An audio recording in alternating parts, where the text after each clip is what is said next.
오늘도 인천 강화와 경기도 연천에서 아프리카 돼지열병 추가 의심 신고가 잇따라 접수됐습니다. 청와대는 경제수석을 중심으로 특별대응팀을 가동했습니다. 경기도 파주와 연천 등 접경지 4개 시군에서 최근 멧돼지 폐사체가 발견됐는데 여기에선 돼지열병 바이러스가 검출되지 않은 것으로 SBS 취재 결과 확인됐습니다.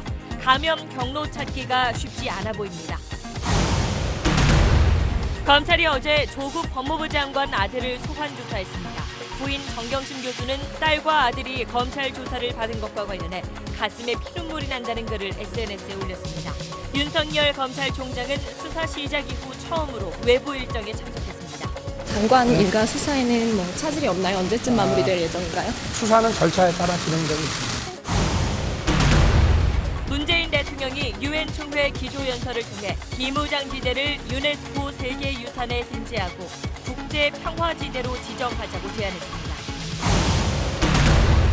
지난 5월 인천 송도에서 초등학생들을 태운 사설 축구클럽 승합차를 몰다 7명의 사상자를 낸 운전자에게 2년 6개월의 금고형이 선고됐습니다. 어린이 승합차 사고가 계속되는데도 제도 개선은 더딘 이유를 취재했습니다. 정부가 지난해부터 중소기업 직원과 소상공인을 대상으로 휴가비를 지원해주고 있습니다. 그런데 SBS가 지원 대상 기업들을 살펴보니 의사나 변호사, 회계사 같은 고소득 전문직까지 지원을 받을 수 있는 걸로 드러났습니다. 경기도 오산시의 한 아파트 단지에서 누군가 던진 담배꽁초에 3살 난 아이가 화상을 입는 사건이 발생해 경찰이 수사에 나섰습니다.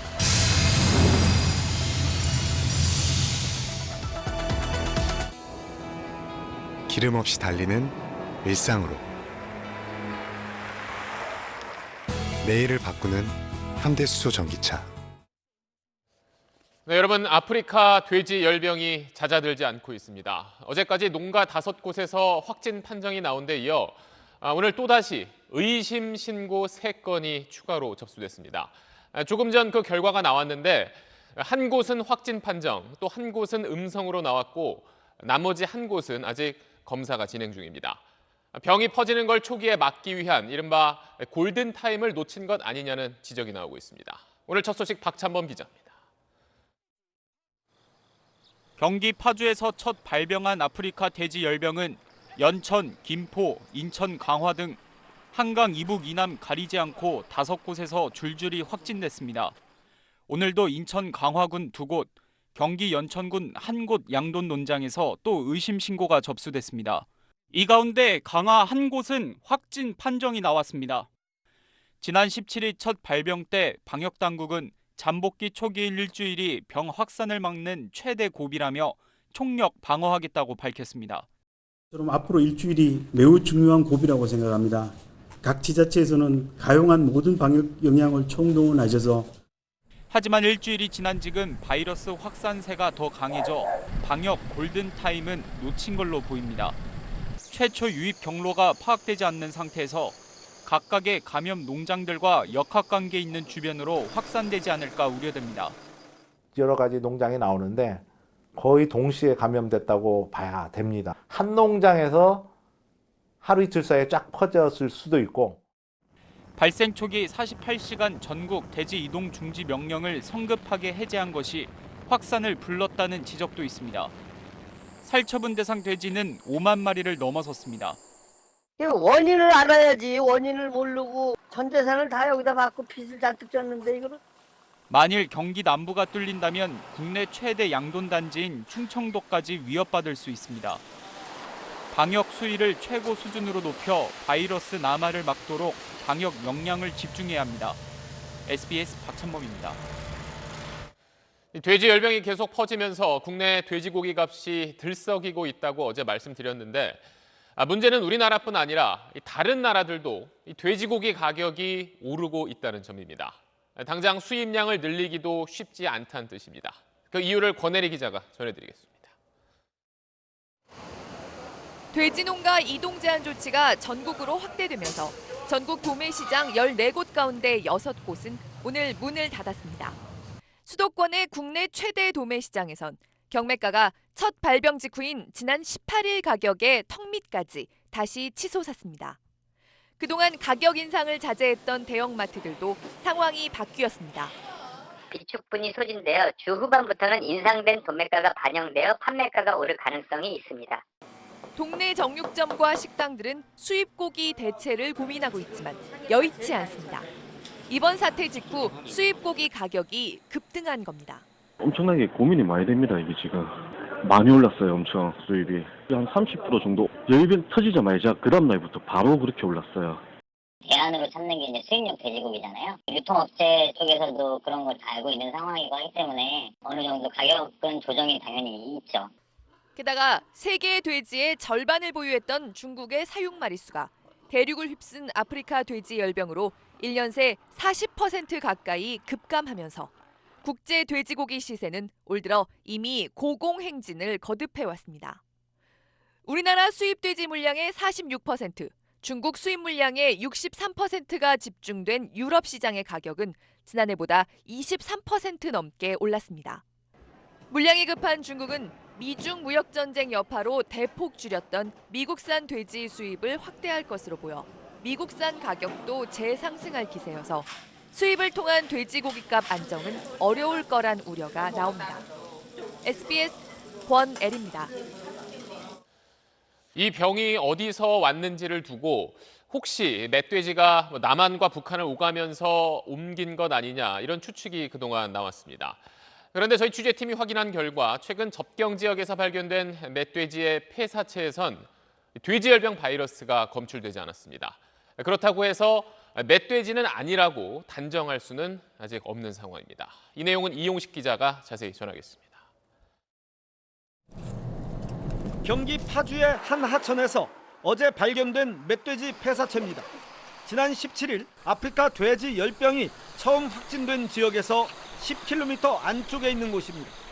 혈액을 뽑아 아프리카 돼지 열병 유전자 검사를 한 결과 음성으로 나왔습니다. 파주에서 첫 발병이 확인되기 6일 전인 지난 11일 이후 어제까지 발견된 멧돼지 폐사체는 모두 7마리. 검사 결과 모두 음성으로 나왔습니다. 지역별로는 파주에서 1마리, 연천에서 3마리를 포함해 포천과 철원에서 각각 2마리와 1마리가 죽은 채 발견됐습니다. 부패가 심해 혈액을 뽑을 수 없는 사체는 바이러스 등의 면역 반응을 하는 비장에서 시료를 채취했습니다. ASF 바이러스 유전자 중에 특정 부분을 타겟으로 해서 저희가 분석을 하고 있습니다. 첫 발병일 기준으로 잠복기에 포함되는 지난달 27일 이후 포획틀이나 수렵으로 잡은 멧돼지 15마리에 대한 검사에서도 모두 음성 판정이 나왔습니다. 다만 이런 결과만으로 멧돼지를 발병 원인에서 제외하긴 어렵다는 게 전문가들의 지적입니다. 7마리 폐사체만 갖고 야생 멧돼지에 감염이 됐다 안 됐다 판단하기는 조금 좀 쉽지 않아 보입니다. 환경부는 중국에서 아프리카 돼지 열병이 크게 번진 지난해 8월부터 멧돼지 모니터를 시작했고 북한에서 발병한 올해 5월부터는 젖병지 14개 시군에 대해 집중 모니터를 하고 있습니다. SBS 이용식입니다. 다음 소식입니다. 유시민 노무현 재단 이사장이 조국 장관 수사와 관련해서 검찰과 언론을 거듭 강하게 비판했습니다. 특히 압수수색 전에 조국 장관 부인이 연구실 컴퓨터를 미리 가지고 간 건 검찰이 장난칠 가능성에 대비해서 증거를 보호하기 위한 거라고 했습니다. 먼저 정유식 기자입니다. 유시민의 조국 사건 수첩이란 제목으로 유튜브 방송을 재개한 유 이사장. 검찰과 언론에 대한 강한 불신을 드러내면서 정경심 교수를 장관 부인이기 이전에 시민이자 약자라고 불렀습니다. 검찰이 피사실을 흘리고 여론 재판을 하고 대국민 심리전을 하는 이 와중에서는 누가 약자냐 하면 그 시민 정경심이 약자예요. 그러면서 정 교수가 압수수색 전에 연구실 컴퓨터를 미리 반출했던 건 증거 인멸 시도가 아니라 증거 보호를 위한 정당한 행동이었다고 변호했습니다. 검찰하고 조국 장관 가족은 서로 불신하고 대립하는 관계잖아요. 네. 근데 압수수색이 곧 들어올 거라고 그래요. 그러면 검찰이 내 컴퓨터 하드디스크 드라이브를 다 가지고 가가지고 저 안에 있는 데이터를 뭘 장난을 칠 가능성도 있는 거죠. 55만 건 넘는 조회수를 기록할 정도로 지지층 관심은 뜨거웠지만 법조 전문가들 반응은 싸늘합니다. 유 이사장 말대로 컴퓨터 데이터 증거가 조작될 경우 포렌식 과정만 거치면 접속 기록부터 수정 정보까지 모든 흔적이 드러나기 때문에 검찰이 조작할 수 있다는 식의 발상 자체가 무리고 비상식이란 겁니다. 현재 법치주의 체계를 흔드는 언행이 아닌가. 현 정부에서 스스로 임명한 검찰총장에서 지휘되는 검찰이 증거 조작까지 할 수 있다고 비판하는 것은 자기 발등 찍기라는 생각이 들고요. 정치권 반응은 엇갈립니다. 보수 야당은 비판 일색인데 바른미래당 하태경 의원은 유 이사장이 검찰을 증거나 조작하는 범죄 집단 취급했다, 정신줄을 놓고 있다고 비판했습니다. 반면 민주당에선 구체적인 당의 입장은 나오지 않았습니다.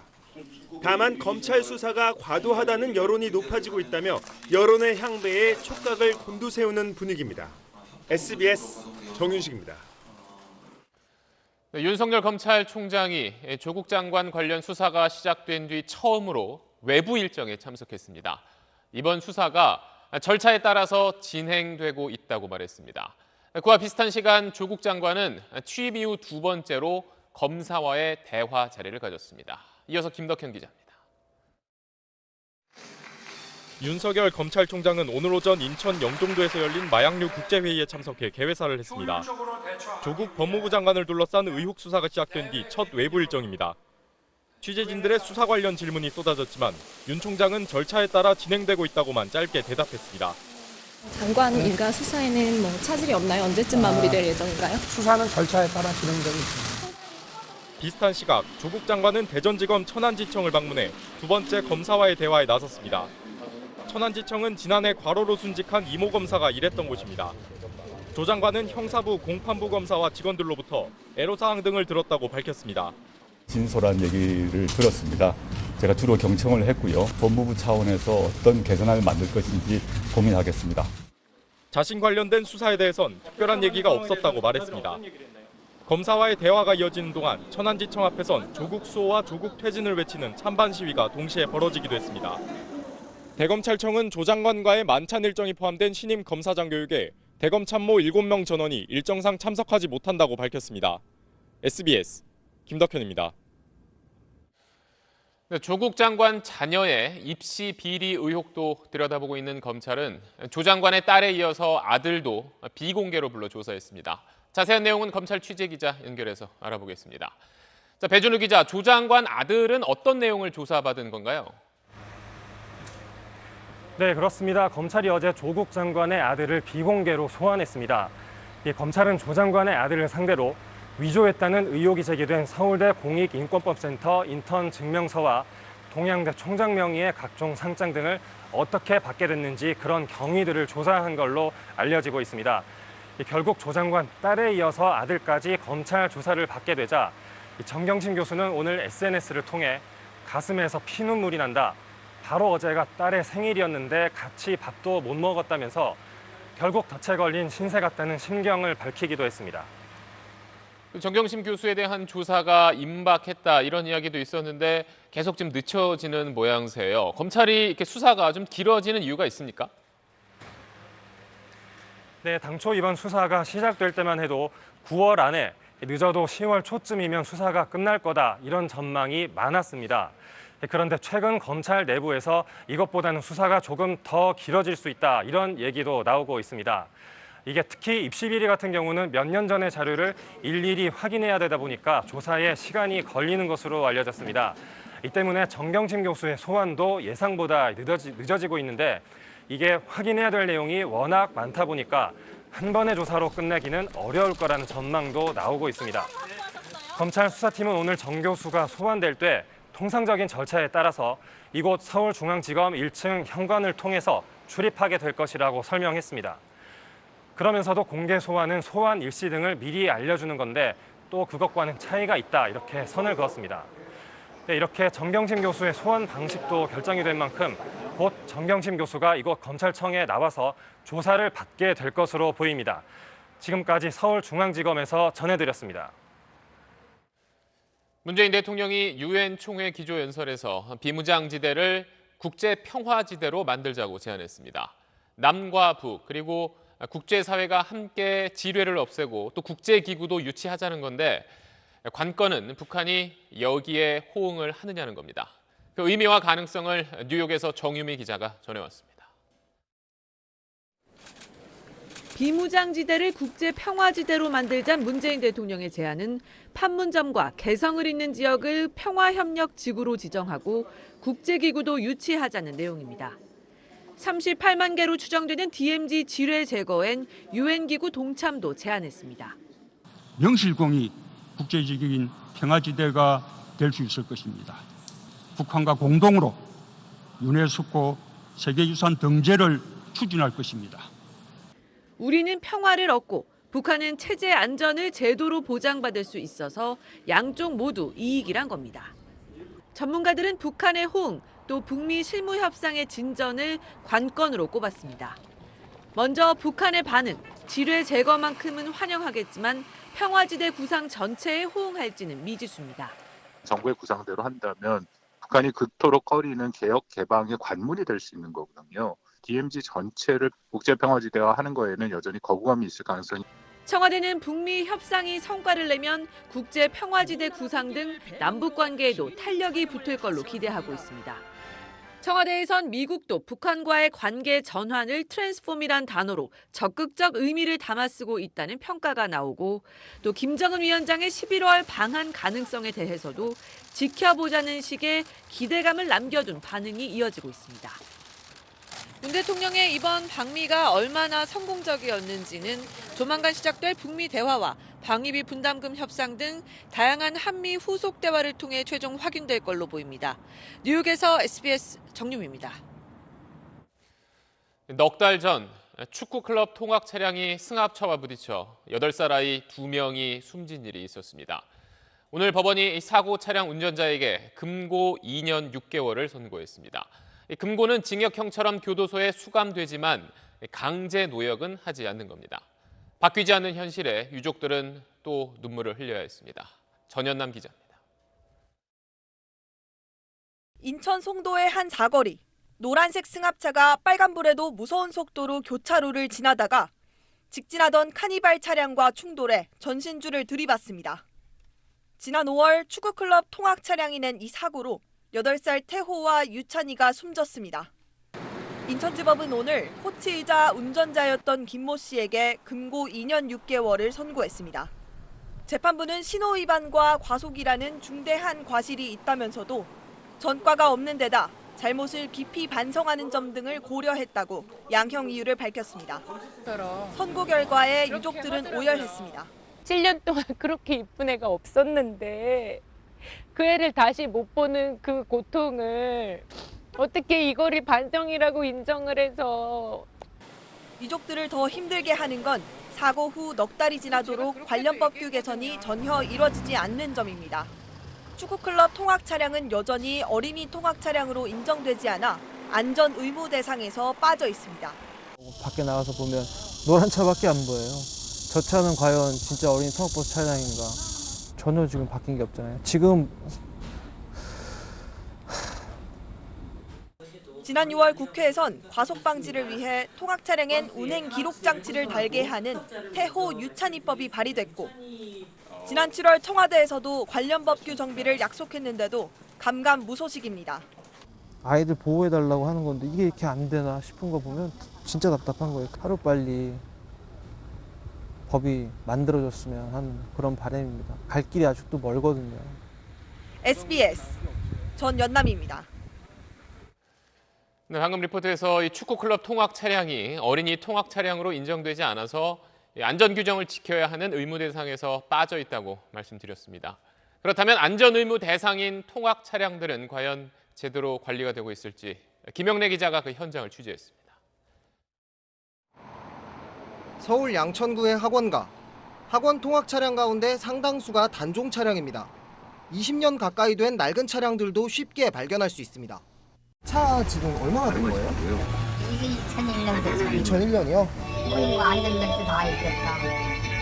뭐 그렇게 큰 사고는 난 남기고 있으니까 거의 다 할걸. 인천 축구클럽 통학 차량 역시 11년 이상 된 낡은 승합차였습니다. 올해부터 유상으로 운영되는 어린이 통학버스는 9년 이하, 검사를 통과한 경우에 한해 최대 11년 이하 차량만 운행하도록 한 새 규칙이 시행 중입니다. 문제는 이 규칙이 유명무실하다는 겁니다. 통학버스 연식을 제한한 법은 버스 운행비를 따로 받는 경우에만 적용되는데 학원과 스포츠클럽 대부분이 수업료에 버스 운행비를 포함하는 식으로 운영되기 때문입니다. 통학버스비를 따로 명시해 받지 않으면 낡은 차라도 얼마든지 운행할 수 있는 셈입니다. 현장을 모르는 전형적인 탁상 행정의 결과입니다. 체육 그리고 학원의 경우에는 무료로 운영되는 경우가 많이 있습니다. 전국의 어린이 통학 차량은 12만 1000여 대. 이 가운데 40% 가까이가 만 9년이 넘은 차량입니다. 있으나 마나한 안전규제에 대해 비판이 커지고 있지만 정부는 학원업계나 운전기사들이 개인재산권 침해라고 반발하고 있어 법 개정이 쉽지 않다는 입장입니다. SBS 김영래입니다. 작년부터 시행되고 있는 근로자 휴가 지원 사업이라는 제도가 있습니다. 국내 관광 산업도 도울 겸 정부가 중소기업 직원들을 대상으로 국내 휴가비를 지원하는 제도로 근로자와 기업이 함께 30만 원을 적립하면 정부가 10만 원을 지원하는 식입니다. 반응이 좋은데 문제는 회사 규모에만 제한을 두다 보니 회계사 같은 고액 연봉자와 임원들도 휴가비를 받아가고 있다는 겁니다. 이호건 기자가 단독 보도합니다. 문화체육관광부가 주관하는 근로자 휴가 지원 사업은 근로자가 20만 원을 부담하면 회사가 10만 원, 정부가 10만 원을 지원해줘 40만 원 한도 내에서 국내 여행 상품을 살 수 있는 제도입니다. 중소기업 직원과 소상공인만 대상으로 지난해 2만 명, 올해는 8만 명을 지원합니다. 그런데 지원 대상 기업들을 보니 이상한 점이 발견됩니다. SBS가 입수한 지원 대상 기업 명단입니다. 전체 7,500여 곳 중 성형외과와 치과, 안과 같은 병원, 법무법인과 회계법인, 한의원, 약국 등이 400곳 가까이 됩니다. 의사나 변호사, 회계사 같은 이른바 고소득 전문직 종사자까지 묻지도 따지지도 않고 휴가비를 지원하는 겁니다. 직종이나 직급 같은 거는 관계없는 건가요? 예, 그건 관계없고요. 기업 근로자의 소득은 중요하지 않고 이를 제외한 근로자는 가능합니다. 실제로 취재 결과 회계법인 이사로 일하는 공인회계사나 헤드헌팅 업체 전무도 휴가비 지원을 받은 거로 확인됐습니다. 고액 연봉 받는 전문직 종사자 휴가비를 나라 돈으로 지원해준 셈입니다. 실상은 고소득자 그리고 전문직에게 지원됨으로 인해서 전형적인 포퓰리즘입니다. 따라서 촘촘한 설계가 필요합니다. 문체부는 이런 허점이 있다는 걸 인지하고 있다면서도 제도 취지가 복지보단 기업 문화 개선에 초점이 맞춰져 있어 당장 고치지 않았다며 다음 달 국정감사에서 문제가 제기될 경우 개선을 검토하겠다고 밝혔습니다. SBS 이호건입니다. 오늘 낮 KB 하나은행의 모바일 앱 인터넷 뱅킹이 한동안 차질을 빚었습니다. 오늘이 25일이죠. 많은 분들 월급날이기도 해서 거래량이 많은데 5시간 넘게 접속이 안 돼 이용자들이 불편을 겪었습니다. 한승구 기자입니다. 스마트폰에서 작동하는 KB 하나은행의 모바일 애플리케이션 하나원큐입니다. 앱을 실행해보니 기기의 접속 상태가 원활하지 않다. 네트워크 연결 상태를 확인해달라는 안내창이 뜹니다. 이런 먹통 상태는 오늘 오전 11시부터 오후 4시 넘은 시각까지 계속됐습니다. 하나은행 모바일 앱에서는 예금 조회나 이체 같은 간단한 거래부터 대출 신청이나 환전 같은 대부분의 은행 업무를 처리할 수 있어 이용자가 1,000만 명에 달합니다. 일시적인 오류라 생각했던 이용자들은 접속 장애 시간이 길어지자 불만을 쏟아냈습니다. 특히 월급날과 카드 결제일 등이 몰린 월말이라 이용자들은 큰 불편을 겪었습니다.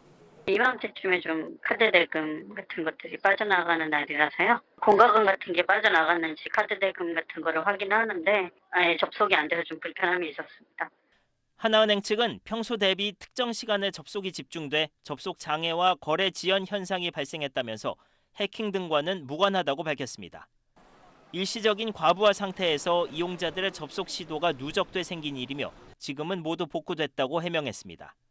모바일 접속이 불가능해지자 PC 인터넷 뱅킹으로 이용자들이 몰렸지만 이마저도 한때 접속이 원활하지 않았습니다. SBS 한승구입니다. 네, 태풍 링링이 한반도를 지나던 이번 달 7일 인천 지역의 모습입니다. 시속 200km가 넘는 강한 바람에 시설물이 흔들리고 이렇게 나무까지 쓰러지면서 밖에 다니기가 무서웠던 9월의 첫 번째 토요일 아마 기억나실 겁니다. 그런데 바로 그 전날인 금요일 밤에 인천의 한 지자체장과 경찰서장이 폭탄주까지 곁들인 저녁자리를 했던 걸로 확인됐습니다. 당시 인천시는 태풍에 대비해서 가장 높은 등급인 3단계 비상근무 중이었습니다. 안희재 기자입니다. 인천의 한 식당, 명함을 주고받는 수인사가 끝나자 폭탄주잔이 돌기 시작합니다. 간간히 터져나오는 웃음소리, 서로 직접 쌈을 먹여주는 등 술자리 분위기가 무르익습니다. 환하게 웃으며 잔을 비운 남성은 김철우 현 계양경찰서장, 맞은편에 앉은 건 박형우 현 계양구청장입니다. 저녁 자리가 있던 지난 6일 밤은 태풍 링링이 시속 200km 강풍을 몰고 한반도를 향해 다가오던 때였습니다. 인천시는 제주를 휩쓴 링링의 위력에 대비해 당일 저녁 비상근무 등급을 가장 높은 3단계로 격상한 상태였습니다. 계양구청 역시 당일 저녁부터 주무부서를 중심으로 비상근무 중이었는데 정작 그 시간 구청장은 경찰 간부들과 2시간가량 술잔을 기울였습니다. 문제의 저녁 식사는 구청과 경찰서 바로 앞에 있는 이곳 식당에서 이뤄졌습니다. 당시 구청과 경찰 간부 10여 명이 모여서 술잔을 주고받는 장면이 이 카메라에 고스란히 담겼던 겁니다. 구청장을 찾아갔습니다. 총장님을 지금 좀 만날 수가 없는데 뭐 계시긴 하시는데 구청장님이 직접 해명을 해주시는 게 총장님께서는 반드시 의사가 없으시니까 구청 관계자는 간담회를 미루기 어려웠고 식사를 마친 구청장은 청사에서 업무 보고도 받았다며 태풍 대비에 큰 문제는 없었다고 밝혔습니다. 김 서장도 예산 편성 시기를 앞두고 구청과 원활한 업무 협의를 위해 마련한 간담회 자리였다며 주민 안전을 위한 방안을 논의했는데 시기상 적절하지 않았던 것 같다고 해명했습니다. 다음 날 태풍 링링으로 비닐하우스 수십 동이 무너지는 등 계양구에서만 1억 원 넘는 재산 피해가 났습니다. SBS 안희재입니다.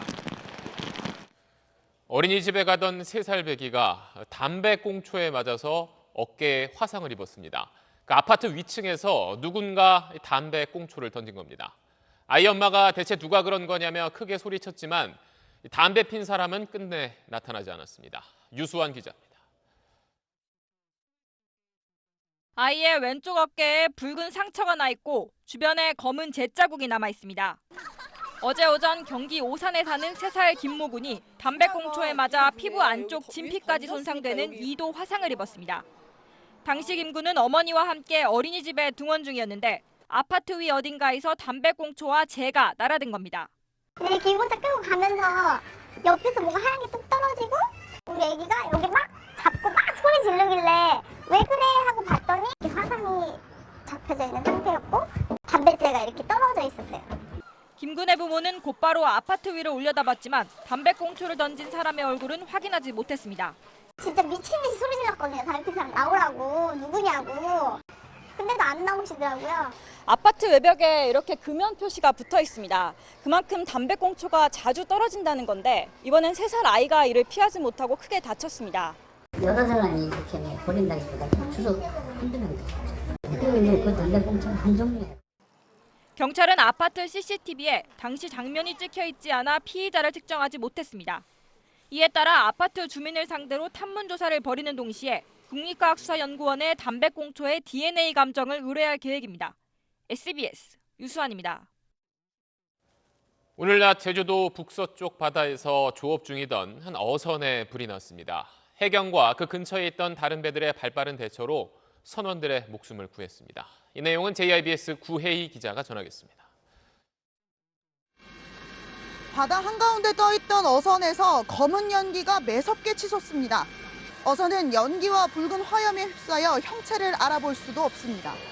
급파된 헬기에서 해경구조대가 바다 한가운데로 뛰어듭니다. 통영선적 84톤급 통발어선 CO에서 불이 난 건 오늘 낮 12시 반쯤. 인근에 있던 또 다른 선박이 검은 연기를 목격하고 해경에 신고했습니다. 이게 저희 가보니까 거의 불이 거의 전소됐었거든요. 네. 불은 거의 다 나가지고 저희가 접근하기 힘든 정도. 현미 갑판에서 이게 불이 났다고 하더라고요. 해경은 현장에 헬기와 경비함정, 연안 구조정과 구조대 등을 급파했습니다. 먼저 도착한 해경 헬기 구조대의 빠른 조치와 인근 선박의 신속한 공조로 사고 접수 1시간여 만에 선원 11명이 모두 무사히 구조됐습니다. 해경은 사고 선박에 대한 현장 조치와 함께 정확한 화재 원인을 조사하고 있습니다. JIBS 구혜입니다. 서울 강동권에서 5,000세대 가까운 대단지 아파트 입주가 다음 주에 시작되는데 입주 예정자들이 관할구청에 준공 허가를 내주지 말라고 요청하고 나섰습니다. 공사 마감이 제대로 안 됐다면서 반발하는 겁니다. 손영한 기자가 취재했습니다. 닷새 후 입주가 시작되는 서울 강동구의 대규모 신축 아파트 단지입니다. 입주 예정자들은 지난달 중순 사전 점검에 나섰다가 깜짝 놀랐습니다. 곳곳에서 하자가 발견됐고 일부는 심각했기 때문입니다.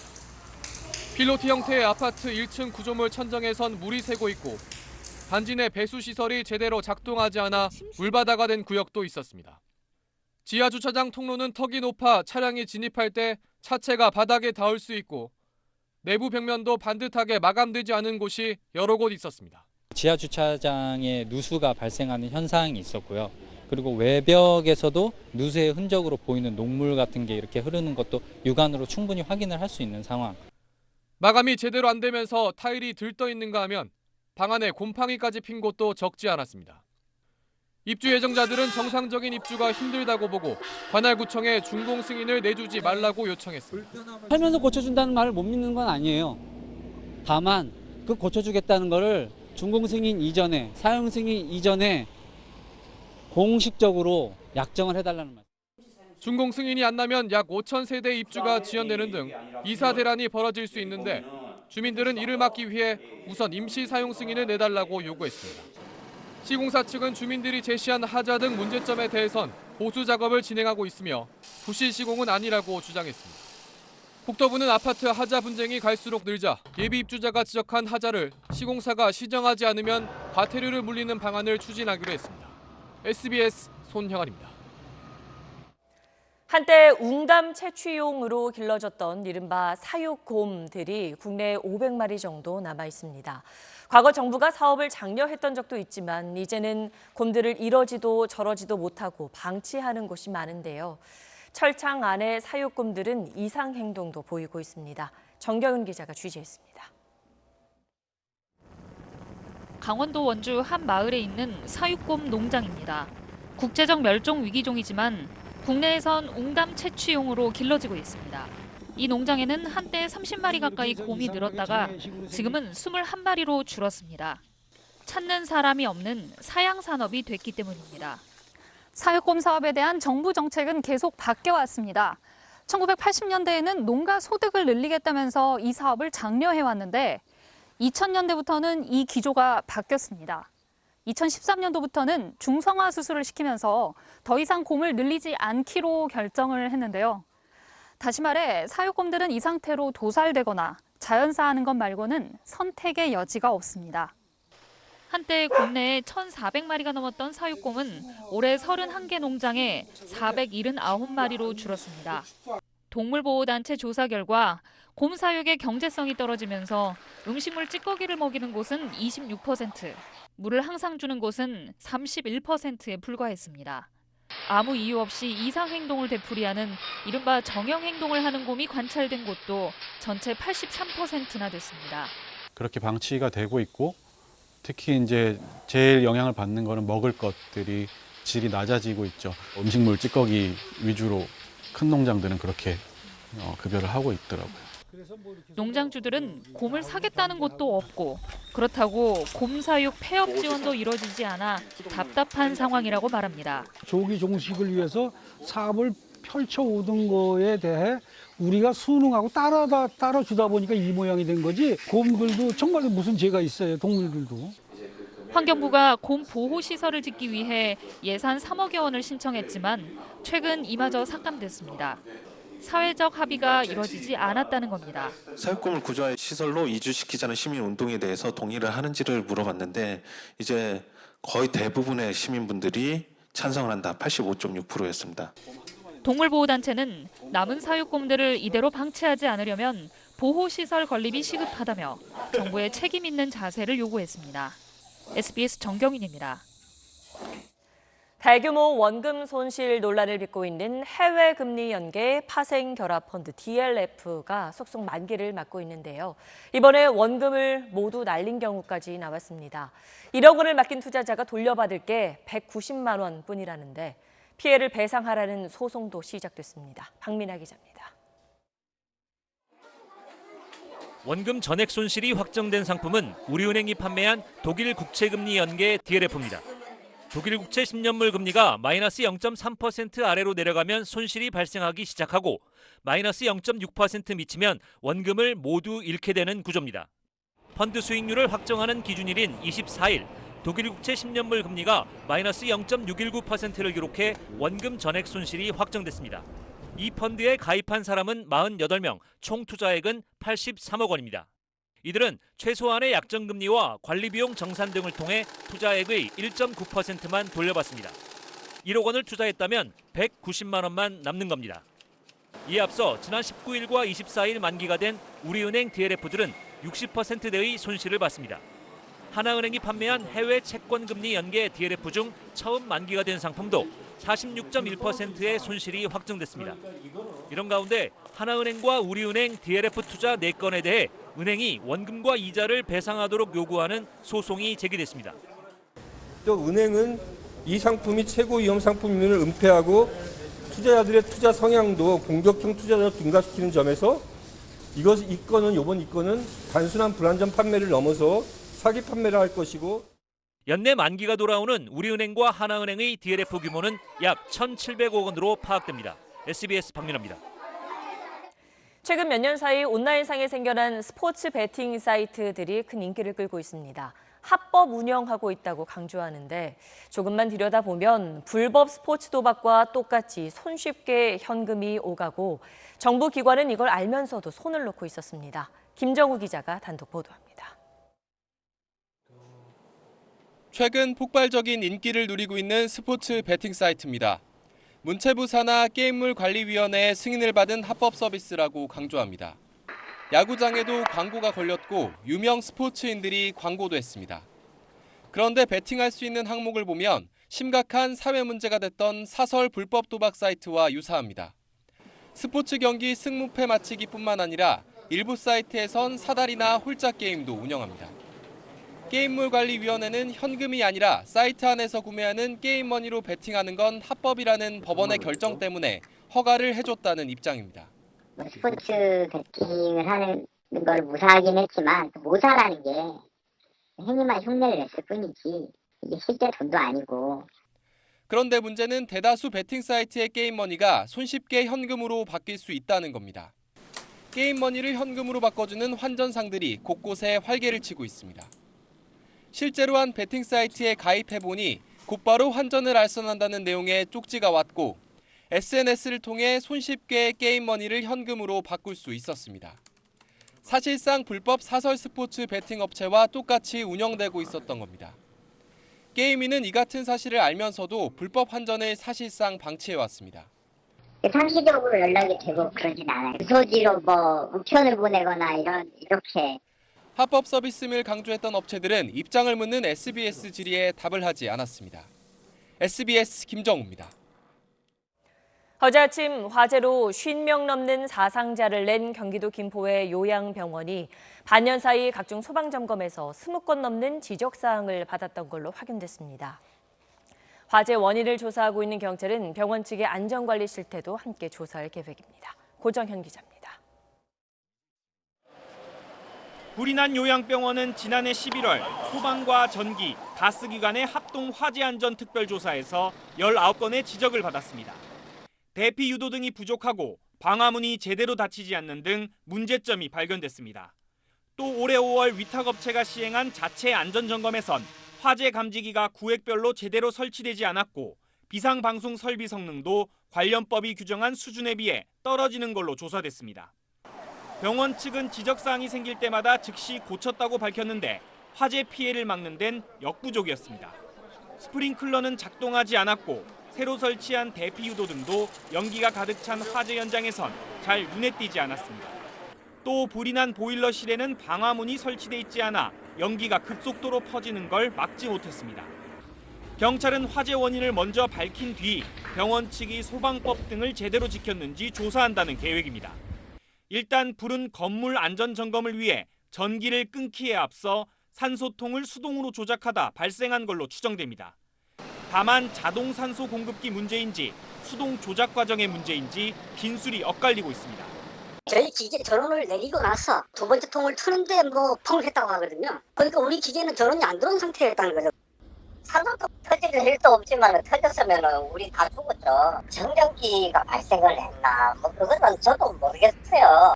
경찰은 자동산소 공급기와 주변 증거물들을 국립과학수사연구원에 맡겨 불이 어디서 시작됐는지 조사하고 있습니다. SBS 고정현입니다. 범죄인 인도 법안에 반대하며 시작한 홍콩 시위 넉 달째입니다. 시위 규모는 줄었지만 충돌은 더 격해지고 있는 가운데 최근 야당 의원과 반중국 성향 기자를 노린 백색 테러가 잇따라 일어났습니다. 베이징 송특파원입니다. 한 남성이 차에 타려는 순간 마스크와 모자를 쓴 괴한 3명이 달려듭니다. 남성이 도로에 쓰러지자 괴한 2명이 주먹과 발로 폭행합니다. 한 명은 폭행 장면을 촬영하다가 남성을 발로 찬 뒤 함께 달아납니다. 폭행당한 이 남성은 홍콩 야당인 민주당 소속 로이콩 의원. 송화법 반대 시위 현장에서 시위대와 경찰의 중재자 역할을 해왔습니다. 如果保護香港人、保護同學、保護市民係要遭到人哋襲擊嘅話，呢個係國際醜聞。 야권은 폭행 장면을 촬영한 걸로 봐서 누군가의 사주를 받은 거라며 철저한 진상조사를 요구했습니다. 어제 저녁에는 반중국 성향의 신문 빙과일보의 기자가 식당에서 정체불명의 남성 4명에게 폭행당했습니다. 지난 7월 위안랑 지하철역에서 괴한들이 시위대를 무차별 폭행한 백색 테러 이후 비슷한 사건은 끊이지 않고 있습니다. 최근엔 야당과 시위 주최 측 인사들이 표적이 되고 있습니다. 홍콩 시위는 장기화하면서 참여 인원이 준 대신 폭력 수위는 갈수록 높아지고 있습니다. SNS엔 최근 해변에서 발견된 시신이 경찰의 고문으로 숨진 시위자라는 의혹까지 나오고 있습니다. 시위대는 오늘 28일 우산혁명 5주년 집회를 여는 데 이어 신중국 건국 70주년인 10월 1일에 맞춰 대규모 시위를 열 계획입니다. 베이징에서 SBS 송욱입니다.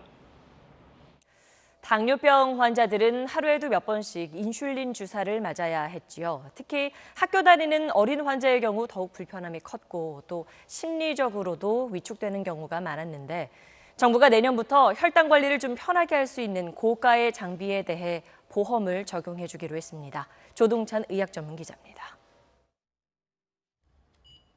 소아당뇨병은 췌장에서 인슐린이 분비되지 않아 혈당 조절이 되지 않는 선천적 질환입니다. 하루에 여러 차례 바늘로 손가락을 찔러 피를 뽑아 혈당을 측정하고 인슐린 주사를 맞아야 했습니다. 숨어서 피 뽑고 주사 맞는 고통 때문에 최근엔 대부분 몸 안에 인슐린 자동 주입기를 심습니다. 6살 때 선천성 당뇨병 진단을 받은 박모 양도 3년 전 기기를 심었습니다. 2학년 때랑 1학년 때 친구들처럼 막 놀리면서 그럼 상처받기 싫어서요. 선생님 쟤는 기계 인간이에요. 그리고 야 너는 뭐 나중에 애 낳을 수 있어? 너는 뭐 결혼할 수 있어? 너는 왜 단 거 많이 먹어서 입에 걸렸어? 매번 피를 뽑지 않아도 되니 학교에서 혈당 관리가 쉬워졌지만 고가라 부담이 컸습니다. 펌프를 하고 있어서 자가 주사 때보다는 훨씬 편해진 거는 맞아요. 내년부터 이 연속 혈당 측정기와 인슐린 자동 주입기에 대해 건강보험이 적용됩니다. 250만 원 정도 비용에 30%만 내면 돼 3만 2천여 명의 국내 소아당뇨병 환자가 부담을 덜게 됐습니다. 점차 이 급여 비율이 좀 늘어나서 좀 비용 때문에 최소한 비용 때문에 사용을 못 하시는 분들은 없었으면 하는 바람입니다. 숨기는 질환으로 인식되면서 소아당뇨병 환자들은 대체로 행복감은 낮고 우울감은 높습니다. 경제적인 부담을 덜어주는 걸 시작으로 심리치료 지원에 대한 검토도 필요합니다. SBS 조동찬입니다. 오늘 중국 베이징에 세계 최대 규모의 국제공항이 문을 열었습니다. 동북아 허브공항을 목표로 하고 있는 만큼 인천공항과의 경쟁이 불가피합니다. 베이징 정성엽 특파원입니다. 봉황을 형상화한 모습의 다신공항은 베이징 중심에서 남쪽으로 46km 지점에 위치하고 있습니다. 건설비만 13조 원을 들인 시진핑 주석의 역점 사업입니다. 베이징 다신国际机场正式投运。 인천공항 2배 크기의 세계 최대 규모인 다신공항은 장기적으로 연간 최대 1억 명 수용을 목표로 하고 있습니다. 이미 포화 상태에 이른 동북쪽 셔우두공항과 베이징 항공 수요를 분담할 예정입니다. 중국은 베이징 다신공항을 필두로 주요 도시 10곳에 제2국제공항을 만들어서 동북아 거점공항으로 키워나갈 계획입니다. 이런 공항 물기는 동북아 허브공항 역할을 해왔던 인천국제공항에 영향을 줄 것으로 예상됩니다. 지금까지 인천공항에서 환승해 미국이나 유럽으로 가던 중국인 승객은 물론 동남아 승객들도 중국 공항을 이용할 가능성이 커졌기 때문입니다. 도착지와 목적지 이렇게 왔다 갔다 하는 승객도 있어야 되지만 이 환승객이라는 수요를 잡아오면서 공항의 이제 볼륨이 더 커질 수가 있는 거거든요. 중국은 허브공항으로 많은 환승객을 확보하고 자국산 항공기 생산에도 박차를 가해 항공 수요를 통한 내수 활성화를 노리고 있습니다. 동북아 허브공항 경쟁이 불가피해진 가운데 이 환승객 유치를 위한 한중 간 항공 서비스 경쟁이 더욱 치열해질 전망입니다. 베이징에서 SBS 정성엽입니다. 서울교대 재학 시절 단톡방 등에서 성희롱을 한 현직 초등학교 교사 7명에 대해 중징계 등의 처분이 내려졌고 임용 예정자 7명은 교사 임용 뒤에 징계를 받게 됐습니다. 서울시교육청은 서울교대 단톡방 성희롱 사건 감사 결과 14명을 징계하기로 했습니다. 이들은 단톡방 그리고 재학생과 졸업생 모임에서 성희롱적인 발언을 했고 신입 여학생의 외모 평가 내용 등이 담긴 소개 자료도 제작한 것으로 확인됐습니다.